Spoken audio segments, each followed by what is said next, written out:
Welcome to Life Unrestricted. This is your show if you're sick of living a life controlled by food and exercise rules, and if you're ready to learn how to accept yourself and enjoy the heck out of life. My gig is about body image, femininity, self-worth, and resilience.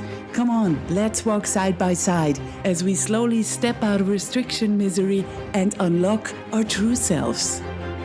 Your host, Merritt Boxler, is a former national radio DJ, freelance journalist, speaker, and writer with a passion to make women feel good in their bodies. This is a show brought to you live from Switzerland. Hi, lovely one. Welcome back to the Life Unrestricted podcast. I hope you're feeling well and are all ears, because you and I are the lucky ones today. And that's because we get to listen to Dr. Linda Bacon. Yes. To her and all her highly insightful knowledge and opinion about our relationships to food and to bodies and to health in general, really. She and her work have truly opened my eyes to basically an entirely different truth than the one we are being fed by the diet industry, the media, and our weight-obsessed culture out there. And that's why this episode is a really, really important one to put out there. And I'm honored to have her as my guest today. In case you are not familiar with her, Linda Bacon is a health professor and researcher on the inside track of weight regulation science. And she holds graduate degrees in physiology, psychology, and exercise metabolism with a specialty in nutrition. So yes, we could say she knows almost everything about these topics. She has conducted federally funded studies on diet and health and is well published in top scientific journals. And she has also written 2 books. First, her highly acclaimed bestseller, Health at Every Size, The Surprising Truth About Your Weight. And recently, her second book, Body Respect, came out.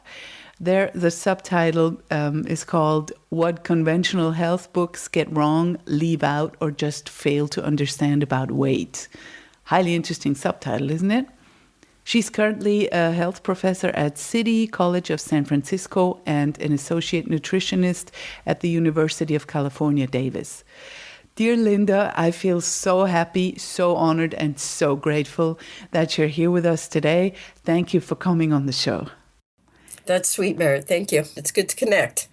My intention today is to bust many myths surrounding health at every size and many myths about weight and health and bodies in general, so that more people have the chance to learn and understand what it is really about, why it provokes such strong responses, and to bring our audience the opportunity to learn to read society's messages and the so-called science-based evidence with a more critical eye.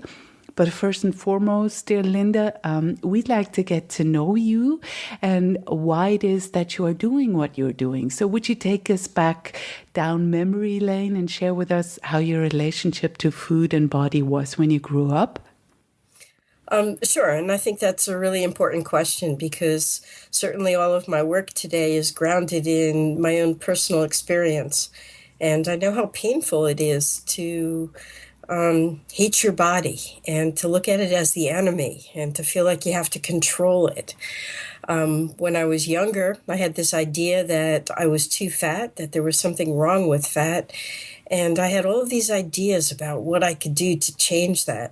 And I believed that if I got thinner, I'd get a lot more respect in the world, be treated better, and just everything would be better in my life. Where did you get the idea from that you were too fat? And was it someone that told you in the family, or was it your school surrounding? Well, I think it's just a cultural message that's out there that there's this perfect body that we're all supposed to be. Oh, yeah. And I should say that actually my body was pretty close to that much of my life I've been at what gets defined as a normal weight BMI. And by cultural standards, I'm not considered fat. But I was imbued with such a deep fear of fat and thinking that there was something wrong that I'm not sure I ever could have been thin enough. So that fear, that idea of being too fat, I think it's something that we're all vulnerable to regardless of our size, because there's such a strong message out there that fat is bad.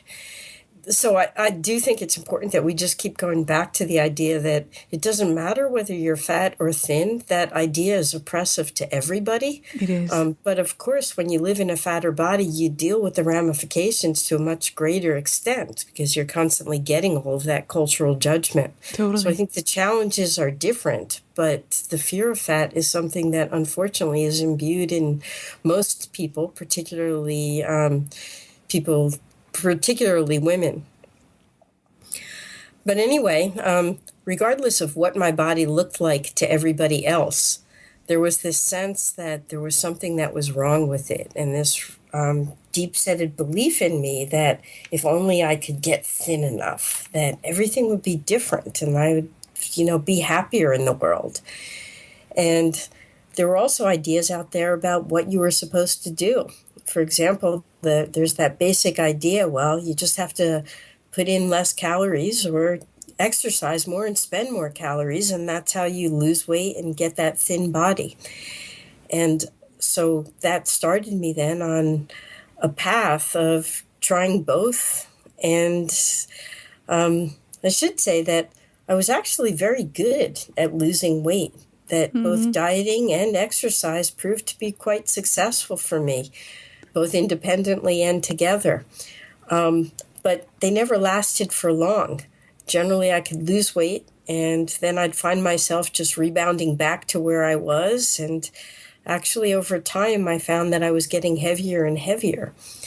So while I could see short term that they were valuable, and I felt, or at least I considered that valuable to lose weight, and then so I would think that the idea of dieting and exercise works. But then I would think that, well, I just can't keep it up long enough, and that's my problem. And Yes. that the problem was in me when I regained the weight.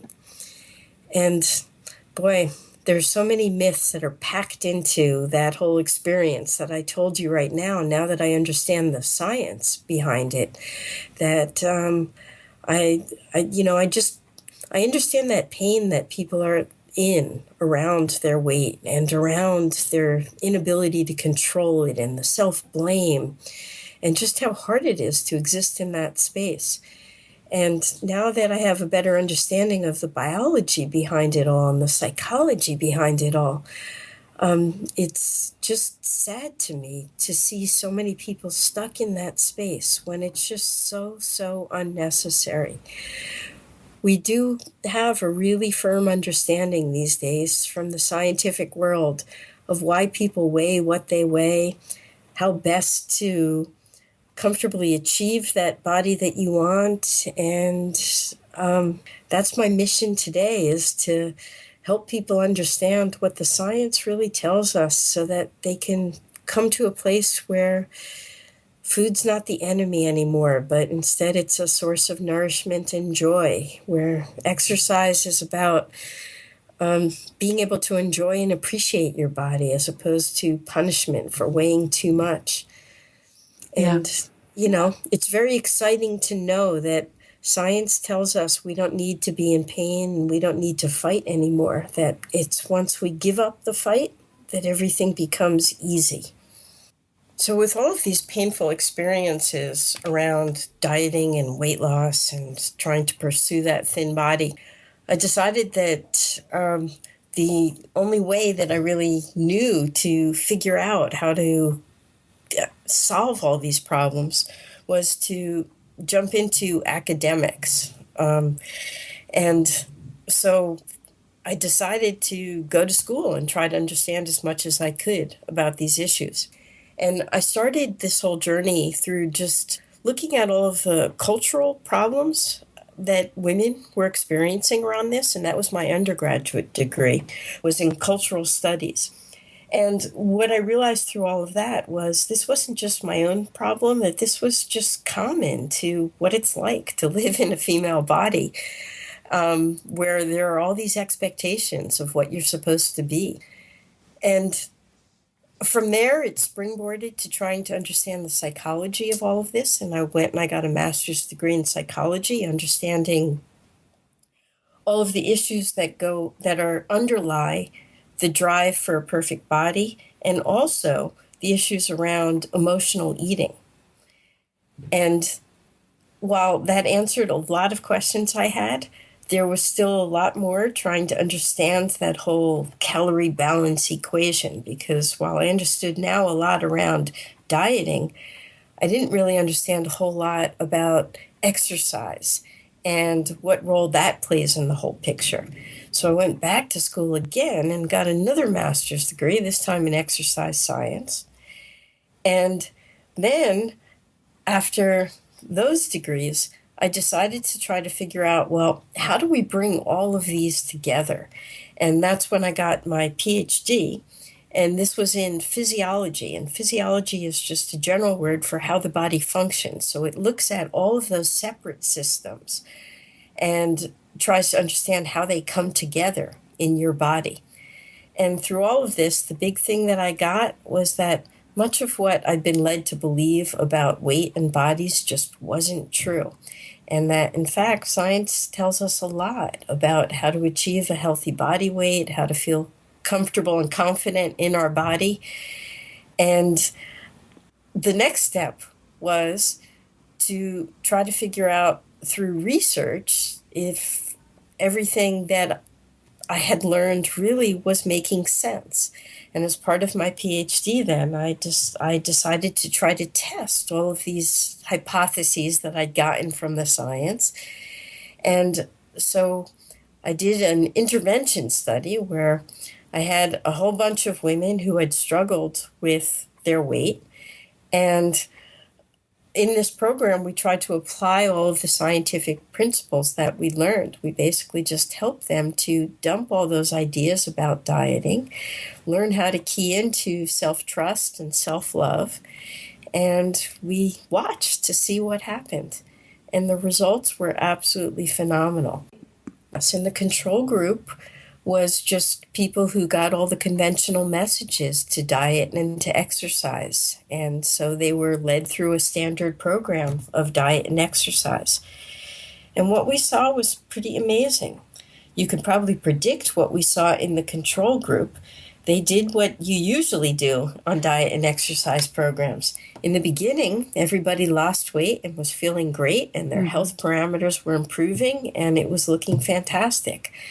But then we looked at them at 1 year out, 2 years out, and what we found was the story looked much different, that most of them had regained the weight and all of the health values had gone back to baseline, and their self-esteem had plummeted, and they were in worse shape than when they started the program. Yeah. On the other hand, the contrast with the program that we were calling the Health at Every Size program was just phenomenal. In that group, women felt empowered, and they were eating better. They were enjoying exercise as opposed to doing it out of a sense of compulsion or addiction or feeling like they had to or punishment. And they were having fun with it all. And what they noticed was this whole idea around weight control just became effortless. Like their body could tell them when to eat, when to stop eating, and they just didn't have to fight or control themselves. And it was a pretty amazing experience to see that everybody that was in the Health at Every Size program felt better about themselves after doing this program, and were really happy to have participated. And the contrast between that and the diet program was just amazing and powerful. Yeah, because in the end, both groups didn't really lose weight, but one group became healthier and more, settled in their self-esteem, and the others were feeling like failures. Right. And so you can see the contrast between the two different paradigms so clearly that with dieting, you're fighting yourself your whole life. You have to try to restrict and be in control. And it's hard to enjoy things like eating and exercise, which should be fun. Those are things that should give us reward. Yeah, we've totally forgotten about all this. Right. And yet, through the Health at Every Size program, people were able to appreciate and enjoy that. We used to have such a great time in the Health at Every Size program when we get together. And I remember one time we got together and we met at a basketball court. And so while we're meeting for our support group, we're throwing the ball around and taking shots every once in a while. And, it's very casual and fun. It's not a workout. It's just, this is what people do when they get together, is they're having a good time talking about things and playing around. And it totally transforms what exercise means when you have this new attitude. Sounds great. And I bet due to that, you had your doubts about what we are being told and whether that is really true. Because most of us, we all, we rely on academics to tell us what's healthy and what's not. And you found out that most of us are believing the wrong things. Yeah, in fact, why don't I just walk you through some of the science around dieting and what we really know about it. And what I'm about to tell you is not something that's revolutionary or new. It's something that we've known for decades and decades, but it's not the message that gets out. So let's look a little bit at what happens when somebody diets, right? So you're eating less calories than your body needs. And probably people in the beginning stages of diets, they're weighing themselves every day and they're getting really excited because they're watching that they're losing weight. And it makes sense that you're losing weight. Your body's not getting the energy that it needs. And so some of the energy that's already stored on your body has to be used up to be able to support it. So that's why you're losing weight. And so diets definitely work in the early stages. But then what we notice is that there's a physiologic response that happens. One is that because your body's not getting all of its energy needs met, it sends out messages to try to get more energy. So one thing that it does is it bumps up your appetite to try to get you to think about food all the time so that you'll eat and get the calories that you need. So it's not so surprising that when people are on diets in the beginning, they start to obsess about food and think about food and they want to break their diet. That's a physiologic response, and we can actually identify some of the neurotransmitters and hormones that are involved in that whole process. And so a lot of people then break their diets and they blame themselves for not having enough willpower, but they don't recognize that, nope, this was biology that was behind the drive to break your diet. But I also know that there are some people that do have tremendous willpower and are great dieters. And in fact, I was one of them. That sometimes my motivation to lose weight was so strong that despite the fact that I was thinking about food all the time and, I had that strong physiologic response to eat, I could overcome it through strong willpower. Or I could force myself to exercise for long periods of time to just burn off the calories. So we can, through strong willpower, override those physiologic mechanisms. And what's kind of interesting is we've been able to trace mechanistically what happens to people during those stages. And what we can see is that there's a point at which, for some people, their bodies shut down the appetite response because basically it takes energy to make somebody hungry. And if your body's not getting the energy back in return for it, then all it's doing is just wasting more energy. So that's not helpful. So your body actually turns down your appetite after a while and you stop thinking about food. But what people don't realize is then your body figures out other things it can do to try to get more energy. One basic thing it can do, for example, is it can just slow down how quickly it uses energy. So, for example, your body might be less adept at being able to control your body temperature because it doesn't want to waste energy doing that because it doesn't have much energy. Or maybe it just slows down your overall metabolism so that you feel a little bit draggy and you're less likely to want to move and you feel kind of lazy.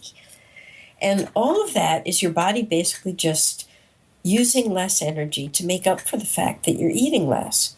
So it may be that even though you're eating less, your body is using less. So you can actually gain weight from your diet as opposed to losing weight. So it doesn't matter whether you successfully restrict yourself or not. A lot of people find that dieting and exercise programs actually result in weight gain over the long run. So, and, again, I want to just keep reemphasizing that this is what we know from science and from having studied the physiology. And so I know that there are a lot of people that are out there that are in what we call a chronic restrictive phase, where they feel like they have to fight themselves all the time. And so either they diet a lot, so every time they go on a binge or they find themselves gaining weight, they'll go into a restrictive phase to make up for it. Or they'll do that through exercise instead. As soon as they start to see themselves gaining weight, they'll exercise maniacally to try to lose that. And so they're in this stage where they're constantly fighting themselves and restricting. It's not a fun place to be in. It's very painful to be in that state. And it's going to have to be lifelong fighting themselves. So I think, but when you recognize, though, that you don't have to be that way, that you can learn the skills to just kind of trust yourself and eat and exercise in a more normal fashion. We can talk a little bit about what that might mean. And you'll find that actually your body does a fantastic job at keeping you at a healthy weight when you let go of feeling the need to restrict and control. One of the challenges is that might not be the very thin weight that you're trying to achieve. It may be that your body wants to keep you at a weight that is a little heavier than that, and that's what's healthy and most appropriate and best for you. And so it can be really challenging for people who believe that only a thin body will make them happy to recognize that physiologically, that's not what's best for them. And that their body has a different game plan in mind for them. And to come to a place of acceptance when there's such a strong cultural message that says that only these very thin bodies are what's right and best. In fact, there's huge diversity in what's healthy and best around weight, just like height, right?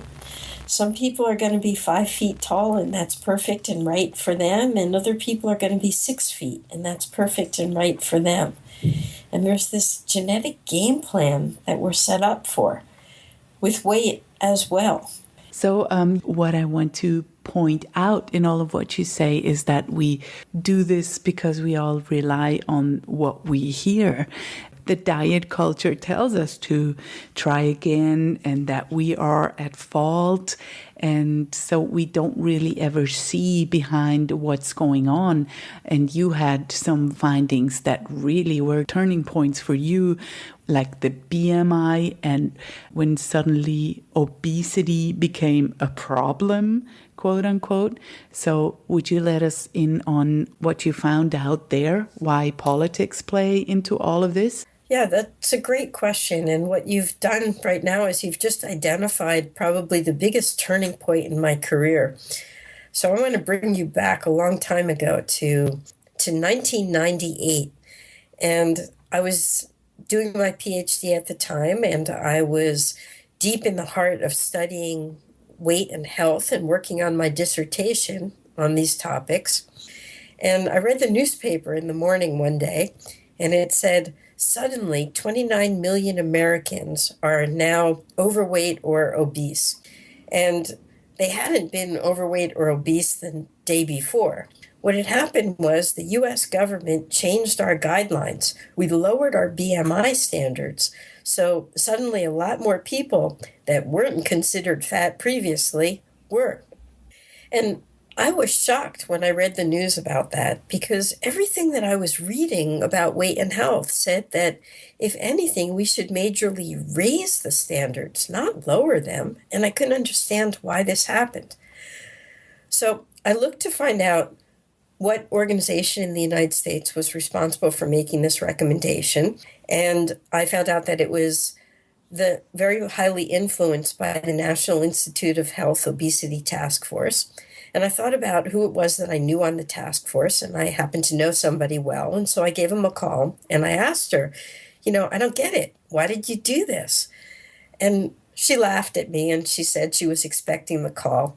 And it wasn't so surprising, because she actually was my PhD advisor at the time, known to be one of the leading experts on obesity in the world. Anyway, she said to me, look, I know that you have to understand all of these issues around your dissertation and that you've been studying this. And what I'd like you to do is, I want you to pretend that you were on the task force in my stead and that you had to figure out what's the most important research that we examine in asking this question, and then evaluate it and make your own decision. And so it didn't take me too long to put that together, since I'd already studied quite a bit around it. And excuse me. And I handed my paper in to her. And her response was, Linda, this is brilliant. You're ready for your PhD right now. And I said, but I don't get it, because I came to the exact opposite conclusion that you did. And she said to me, oh, no, you didn't. We came to the same conclusion. We identified the exact same research that you did. I agree that you found the most important stuff that's been done. And when we came to the conclusion that we should raise the standard, we were told by the government, you can't do that. We need to be consistent with world standards. And we were strongly advised to lower it. And so it's appalling to me to recognize that this decision was made totally about politics and had absolutely nothing to do with science. And indeed, when you look at the report that the Obesity Task Force gave to the government, you're not going to see any peer-reviewed science that supports the recommendation that they made. And I guess it was at that point that I realized that this isn't the world that I want to go in, that politics influences much of what we say is science, and that the conventional obesity world is totally manipulated by private interests. And I was just appalled by it. And I should say that there's a part 2 to this story, because I was also curious. So this is what happened within the United States, but what's going on a worldwide level that we've also come to these misaligned conclusions? And so I then went to find out and do my investigative reporting to find out about what was going on an international level. And what I found was most people are relying on the World Health Organization. Mm-hmm. And so I contacted them and asked, who their recommending body was. And they referred to the International Obesity Task Force, an organization I'd never heard of, but, it sounds good on the surface. But then I did my research on them. And what I found was this wasn't a publicly funded organization. In fact, at the time, the 2 leading funders were the 2 pharmaceutical companies that had the only weight loss drugs out on the market. So I guess I just want to be clear then on what the conclusion to all of this is. The pharmaceutical companies have written today's BMI standards.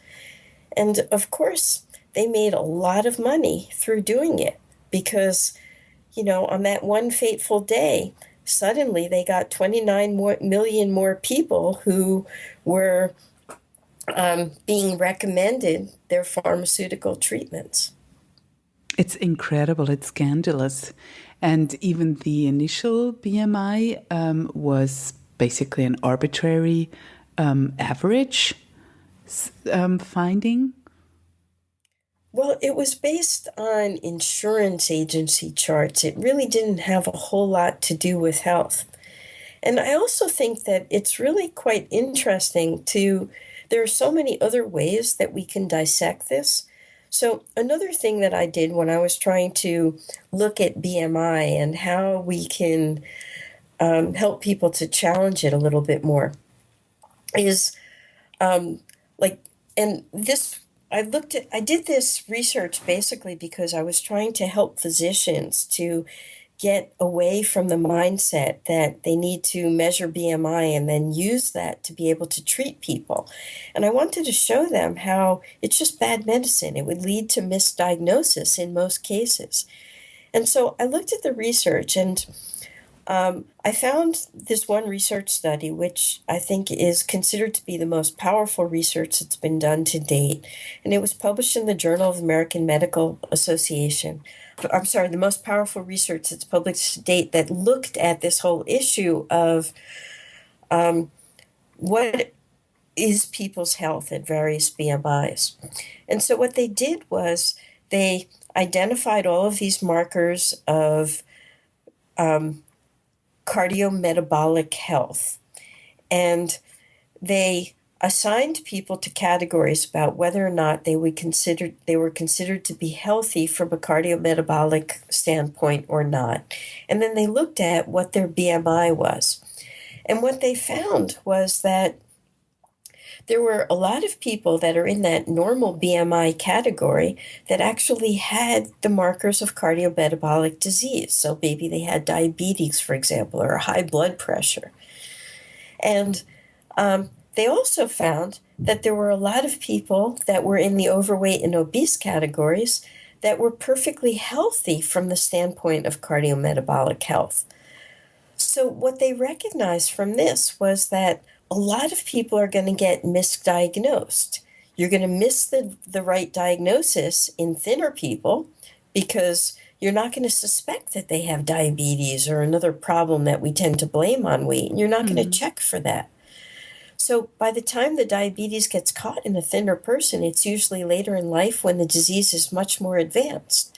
So they're not getting good health care when you base your diagnosis on BMI, nor are the people in the heavier categories getting good health care because you're automatically assuming that they're sick and you're prescribing unnecessary diets and all kinds of treatments to them that, like weight loss surgery, that when in fact they could be perfectly healthy and may lead a long, healthy, disease-free life. So when you diagnose people based on BMI, it's just a setup for misdiagnosis, regardless of where somebody is on that BMI spectrum.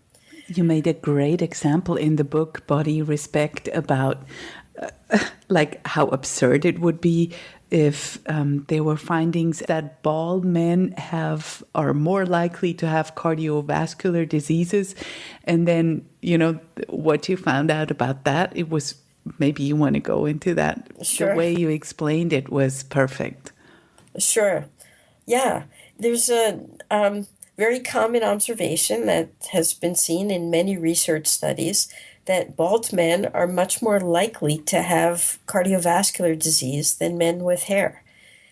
Now, of course, when scientists have seen that result, they don't think that giving somebody a toupee is going to protect their heart, nor do they make the assumption that going bald causes heart disease. Yeah, no way.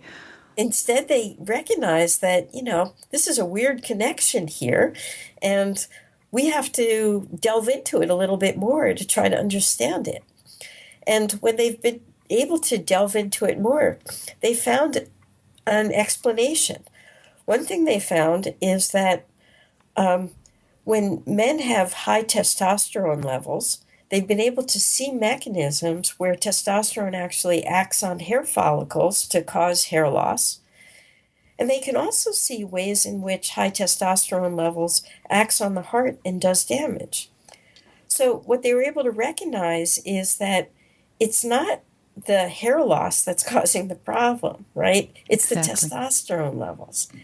And so instead, what they have to do is address the high testosterone levels, and then they do a better job of reducing risk for heart disease.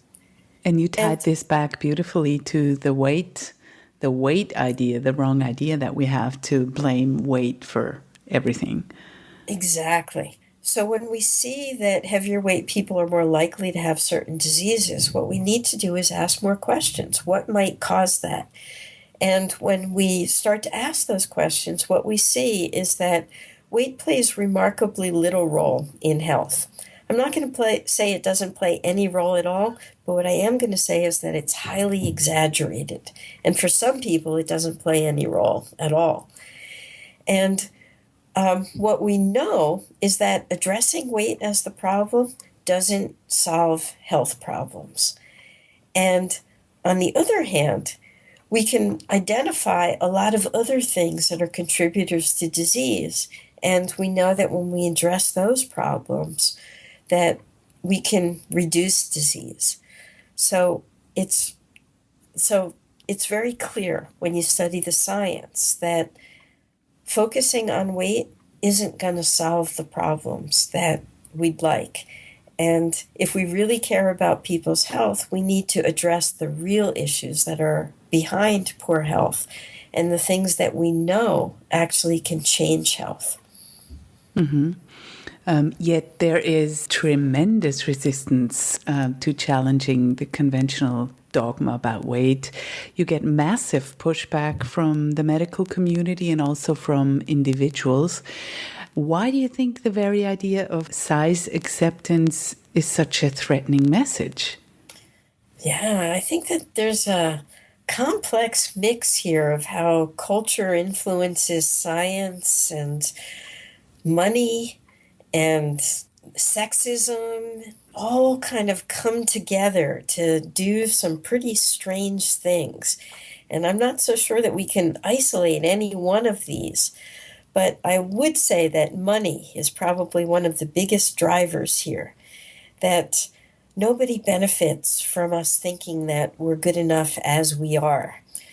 You know, think about what would happen if we take this out of the weight realm. Like, think about something like mascara, right?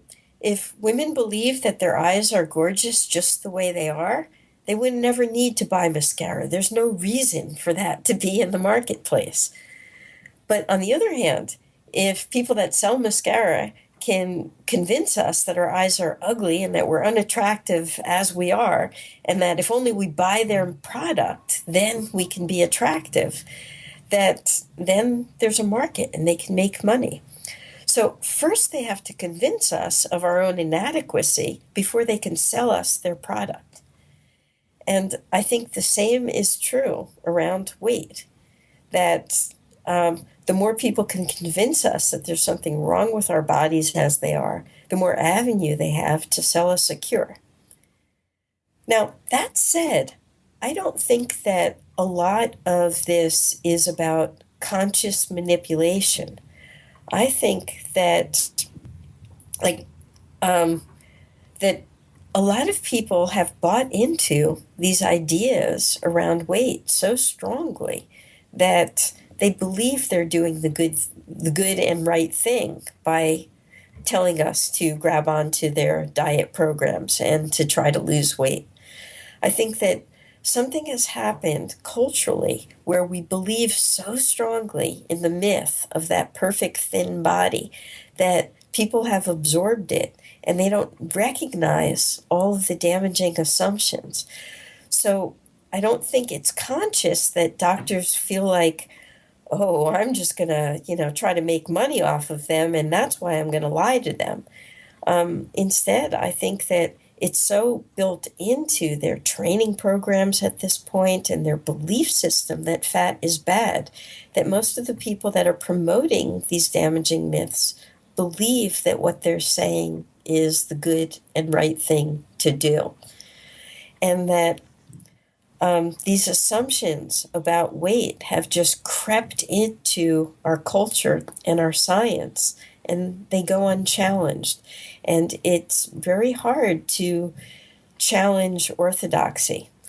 Just like there was a time where it was really hard to convince people that the earth is round, I think that we're at a very similar point in history right now where it's very hard to convince people that these cherished ideas about weight are just wrong. So I think it's good if we go into the health at every size ideas so that people who don't know about them get the right idea about them. Maybe you want to dig into this a little bit because there are a lot of myths about health at every size and a lot of pushback saying, no, this is just for fat people to just have excuses, or this is meaning that everybody in every weight is healthy and that there is evidence that weight loss improves health, all of that. So I think it's important that we all know the pillars of health at every size. Sure. Health at every size is actually just has some very simple concepts behind it. It's not saying that everybody is at a healthy weight, but what it is saying is that we need to take the focus off of weight, that that's not valuable, that everybody can treat their bodies well. It doesn't matter whether you're heavy or thin. And it's meant to support people of all sizes in taking good care of their bodies. That's it. It's very simple. And I know that that can be very threatening to a lot of people because there's this whole sense of wrongness about bodies that's usually promoted in our culture. And we just start from the perspective of, let's just treat our bodies with respect. That's all. And take good care of them. It's that simple. And another important aspect of health at every size is acknowledging that there's a lot more to health than health behaviors. For example, I think a lot of people are surprised to realize that probably the biggest thing that can identify whether or not somebody is going to lead a long, healthy life has much more to do with how much money they make than whether or not they eat their fruits or vegetables. Exactly. And the social status and their environment, their genes, their stress levels. Exactly. And when we keep this focus on what people are eating and whether or not they're being active, what happens is we tend to end up blaming the individual for problems that are much more systemic. And while it's certainly true that individuals can improve their health through improved health behaviors, we don't have the kind of control over this stuff as we'd like to believe. And moving towards a fairer society is going to bring us much more close to improving the health of our populace. But that said, on an individual basis, we do have some power. And one part of our power is recognizing that this isn't a fair world that treats us well. And part of the skills, for example, if you're living in a heavier body, is recognizing that there's a lot of stigma that's levied against people who are in heavier bodies. And the problem is not in the bodies, the problem is in the culture. And we need to fight the stigma and not the weight. And part of that is going to be not just changing the culture, but then also individuals recognizing that we all need better skills for managing the fact that the world doesn't treat us well. And that's going to be more valuable than trying to lose weight and get out of the stigmatized category. Yeah, and on that note, you mentioned weight stigma. I think it's becoming more and more prominent nowadays. It's extremely prominent. And as you know, people in larger bodies are treated like second-class citizens often. And it is become a social injustice, just like racism or ableism or sexism, whatever. And what upsets me is that people who are promoting fat shaming and weight discrimination, they say that this is the only way to make people change and lose weight, which is ridiculous in my head, because we all know what being shamed does to us, how hurtful it is, how much it causes us stress and shame, and how much that leads to isolating stress and ironically also to eating more. So what are your scientifically based findings on weight stigma and discrimination in relation to health? Yeah, no, fantastic points. It's really well established that when people feel bad about themselves, they're more likely to binge eat for comfort.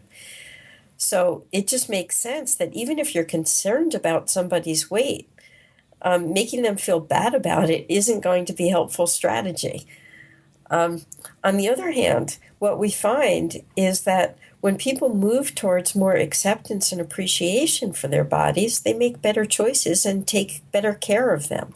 So even if you feel like there's something wrong with a fat body, learning how to accept it and be kind to it is going to give you much more power to make any kind of change.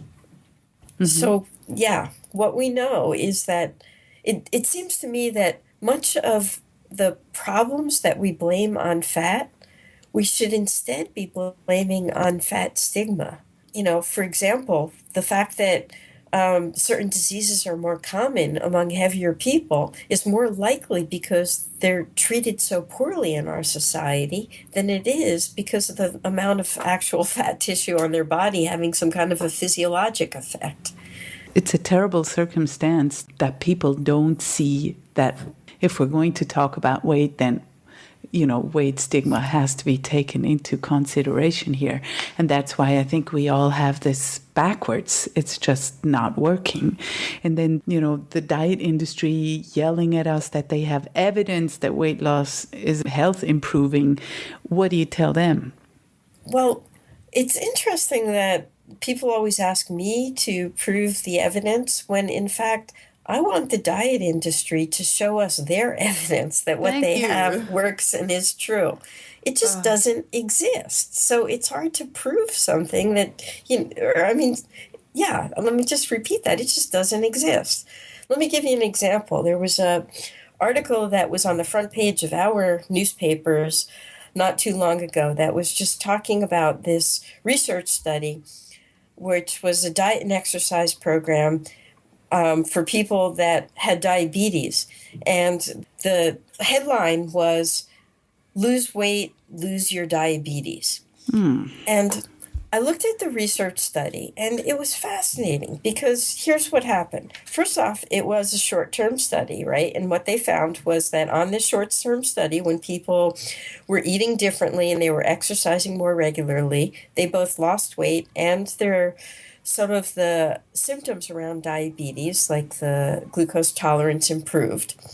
So everything was looking good. But what's interesting was they had absolutely no evidence in that study that it was the weight loss that was helpful. Sure, they lost weight, but they also changed what they were eating. They also changed what they were exercising. So the conclusion could equally has been eat differently, exercise regularly, and you improve your diabetes, right? Mm-hmm. And those conclusions are much more strongly supported by the research, because we also have a lot of other research that shows that when people eat differently or exercise regularly, independent of whether or not they lose weight, like even if their weight stays stable, that it improves diabetes. On the other hand, we don't have any research that shows that when people lose weight and they don't change any habits, that there's any kind of health improvement. That research has never been done. So why is it so persistent then? It's incredibly persistent.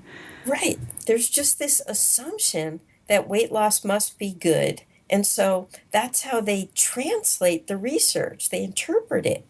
But it's not evidence. There's absolutely no evidence that weight loss by itself is beneficial.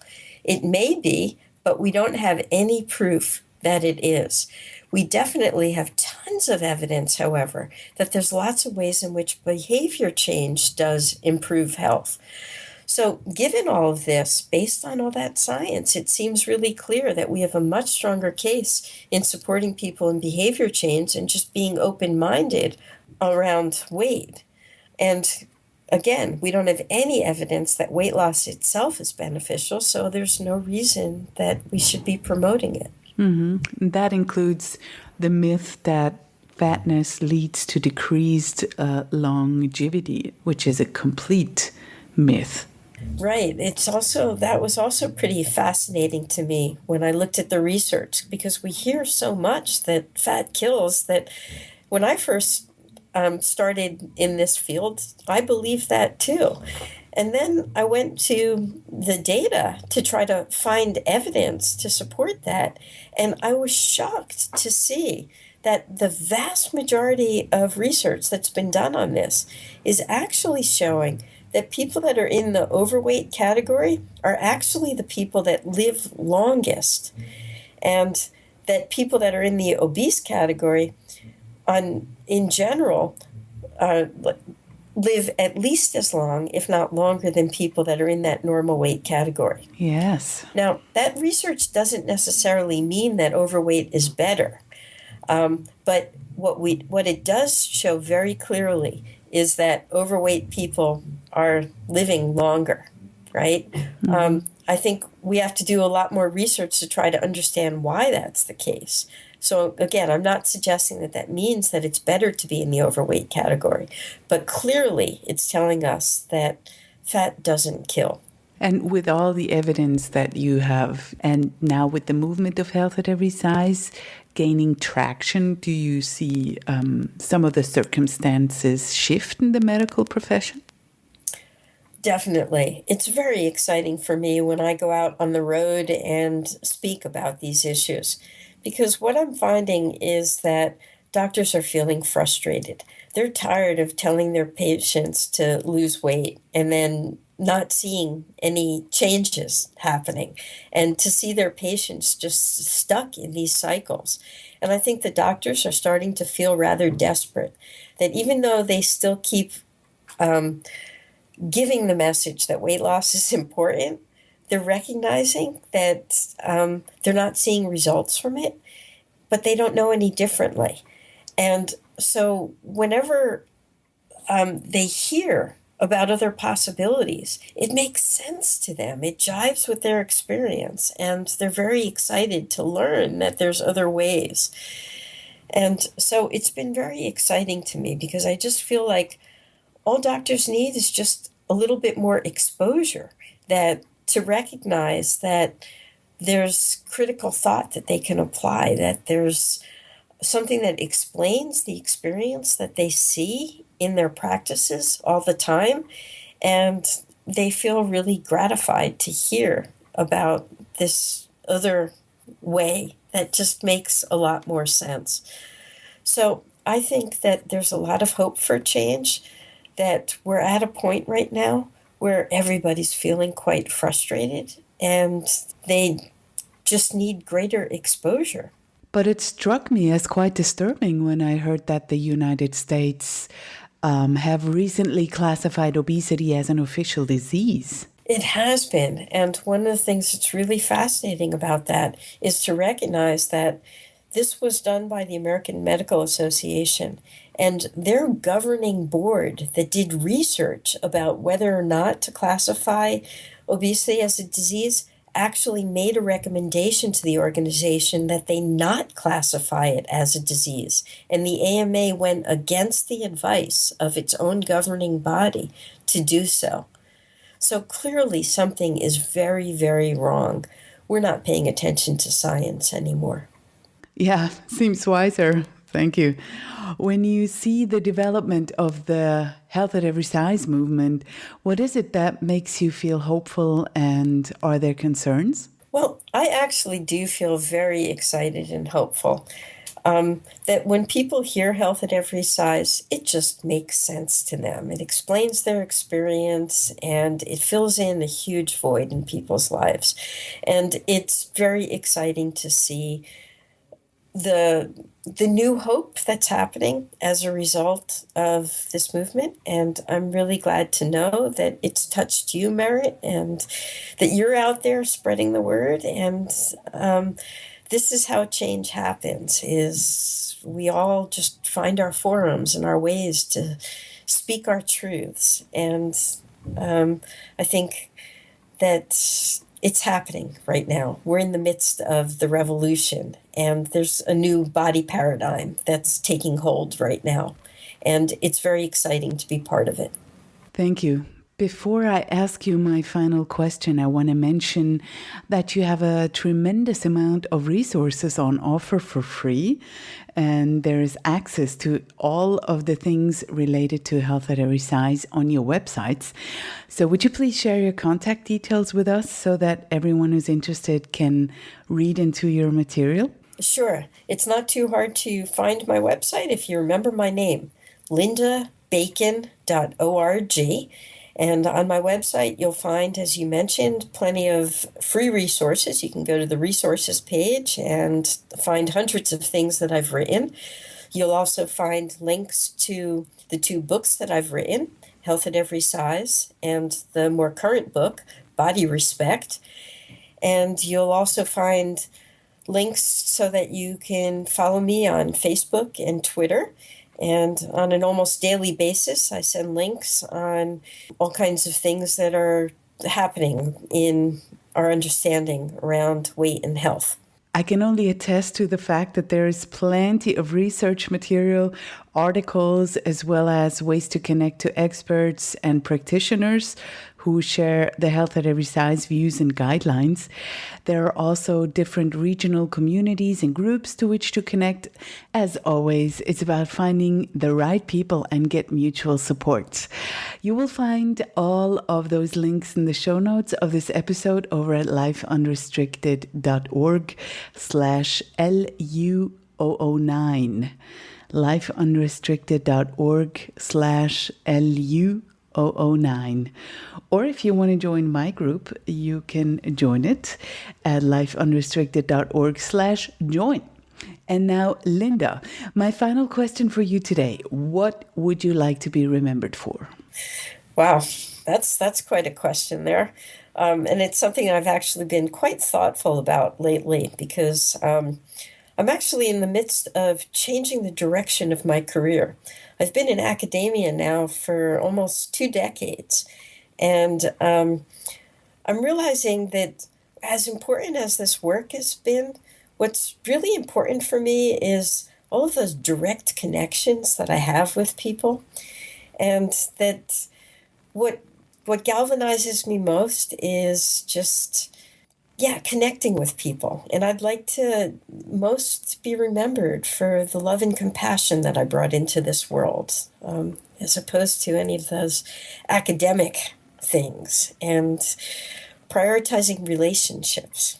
You are clearly living your words. And after this talk, I think everyone can feel how much your heart is in all of this. Linda Bacon, what can I say? I'm so grateful that you were my guest today. It was an incredible honor to talk to you. Thank you, and take care of yourself. Thank you, Merritt, and thanks for what you do as well. This was today's dose of badassery from Life Unrestricted. Find the show notes with links to everything we mentioned in this episode over at lifeunrestricted.org. And if this show is making you feel good, awesome. Make sure to subscribe and please let others feel good too. By leaving a 5-star review on iTunes, you'll help make this show more visible and therefore more accessible for others. You're the best. Thanks.